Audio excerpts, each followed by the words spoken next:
السلام عليكم ورحمة الله وبركاته. في البداية أولا أنا بس مش عاوز ولا أقول أنا تبع كذا ولا مش عارف إيه ولا الكلام ده. الكلام اللي بقوله مش شعارات. الكلام ده بان في المظاهرة اللي عملناها الأسبوع. الكلام ده بان في المظاهرة اللي في الطوخ كلها. كان فيها كل الأحزاب. أعلن عن نفسه بكلمة محدش أعلن عن نفسه. ده اللي احنا متفقين عليه. تمام كده؟ بس في حاجة مش واخدين بالنا منها بقى. في حاجة احنا كلنا مش واخدين بالنا منها أو معظمنا. ايه هي؟ وديت اللي بيتابعها الإعلام من أول يوم. الإعلام عمل إيه؟ الإعلام السابق خلاص كده عمل إيه؟ كان بيحاول يوصل للناس إن الثورة ديت عبارة عن شوية شباب متحمسين وخلاص. تمام كده؟ شوية شباب أنا آسف يعني أنا كنت منهم مضايقهم شوية شباب إيه؟ طايشين أو شوية شباب عايزين يتجوزوا أو شوية شباب عندهم مشاكل في حياتهم وعايزين يقولوا إيه؟ ده مفيش احزاب، ده مفيش اخوان، ده مفيش حركات، مفيش كذا. تمام؟ هو ده اللي احنا مش واخدين بالنا منه. هم بيتكلموا صح بس هي كلمه حق مراد بيها باطل. ايه الباطل اللي عاوزينه؟ عاوزين زي ما عملوا قبل كده على كل القنوات المصريه بلا استثناء يجيبوا مجموعه شباب 3 أو 4 بنات وولاد يكلموهم ان هم دول شباب 25. يطلع الشاب من دول يقول ايه؟ انا ماليش اي انتماء، انا مش تبع اي حزب، انا مش تبع الاخوان، انا مش تبع كذا. وبعدين يقول بقى الاجندات الحقيقيه بتاع الحزب الوطني. يقول ايه؟ يقول والله احنا كفايه كده علينا، ده الرئيس استجاب لنا، يعني احنا ما كناش نحلم قبل كده ان الوزير ده يتغير او كذا. تمام؟ كلمه حق احنا ما كناش نحلم بكده بس احنا شباب 25. الاصل بقى ان هو كل الناس اللي واقفه دي بدون استثناء وكل الناس اللي كانت قاعده في بيوتها بتعيط وبتدعي بدون استثناء كل الناس دي كانت بتحلم باكبر من كده. خلاص؟ الناس اللي كانوا بيستثنيهم وبيقولوا احنا شباب 25 معلش معذره انا اسف انت اتضحك عليك. اللي طلع على التلفزيون في الاول في اول اسابيع انت مضحوك عليك واتضحك عليك اكتر. انت هددت او انت خدت رشوه او اي حاجه.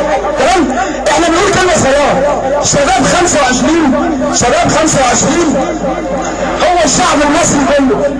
مش هقول هو تبع حزب ايه، لا هو الجيش، هو الاحزاب، هو الاخوان، هو الخطاط.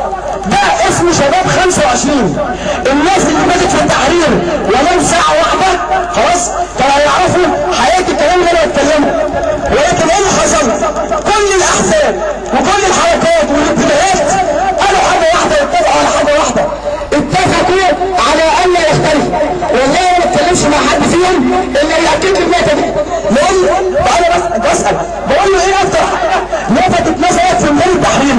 انا بقى الناس اللي كانت معانا بيقول لي اكتر حاجه حبيتها ولفتت نظري ان كل واحد لغى نفسه.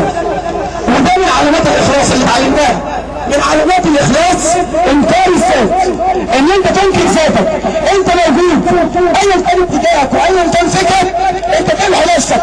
احنا مصلحتنا الكبيره دلوقتي بتخصنا مصر. كان بيتكلم حسن بيقول احنا مصلحتنا بس انا اسف اختلف في حته صغيره. احنا مش جزيره معزوله، احنا مش جزيره معزوله، احنا من قلب مصر. واحنا دلوقتي في وقت بسيط قلنا مصر كلها ميدان تحرير، مصر كلها ميدان تحرير. الحاجه اللي عايز اقولها تاني يا جماعه الكلام ده انتهى. احنا اتفرجنا كلنا على القناه الاولى والقنوات المصريه اللي فاتت قالوا ايه؟ كانوا جايبين شباب 25 بجد. كان ده شباب 25 بجد بيقول له انا يساري وانت انا تبع 6 ابريل وانت انا تبع الاخوان وانت انا تبع التجمع انا تبع النصري انا تبع كذا وكذا. مش هقول كل اسماء عشان ما انساش حد. كان بيتكلم بجد. كله متفق على اننا كلنا نسيب واحد. وهم كانوا بيقولوا ان انتوا عايزين تسرقوا الثوره صح كده؟ لذلك عملوا حركه لئيمه جدا الا الحوار. كل الاحزاب وكل الحركات وكل الشعب المصري بيقدر حاجه اسمها الحوار.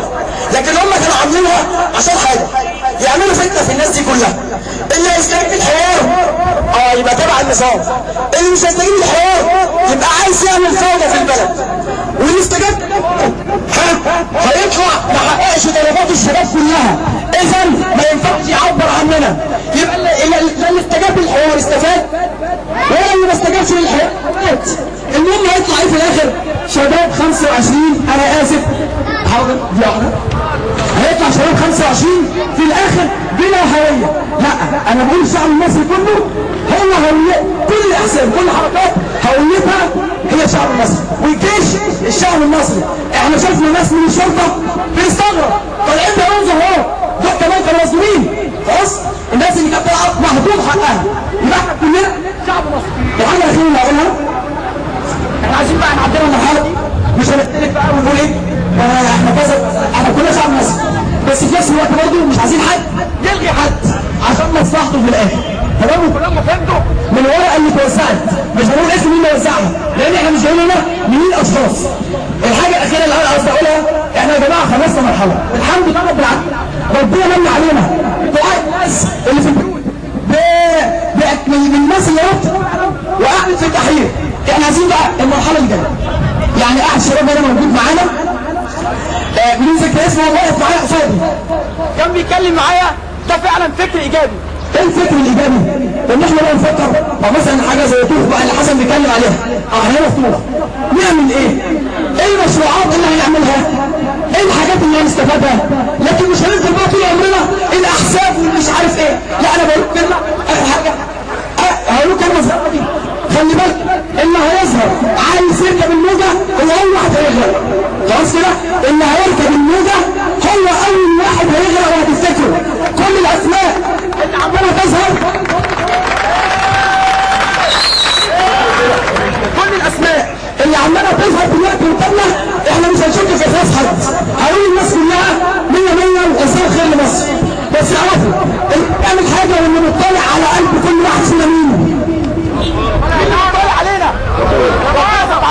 ربنا اللي اسقط النظام.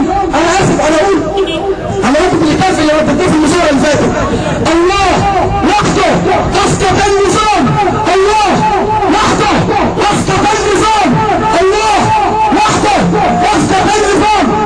واللي اسقط النظام تعالى هو برضه اللي هيهيئ للبلد دي مين اللي هيصلحها. واخيرا انا بقول لكم مش هعلن من دمائي ولا ان حصل لي يوم 25 ولا ان كذا، كل واحد فينا يحتسب اللي حصل له عند ربنا سبحانه وتعالى. زي ما الشيخ محمد قال مش هزود عليها حاجه، احنا كلنا تحت رايه واحده، رايه الاسلام. لو كلنا لفينا حوالين الرايه دي والله الرايه دي بتجمع كل الاحزاب، كل التيارات، حتى بتجمع اخواننا الاكبر كمان، بتجمع كله، نتجمع كلنا تحت رايه الاسلام. شكرا يا استاذ محمد.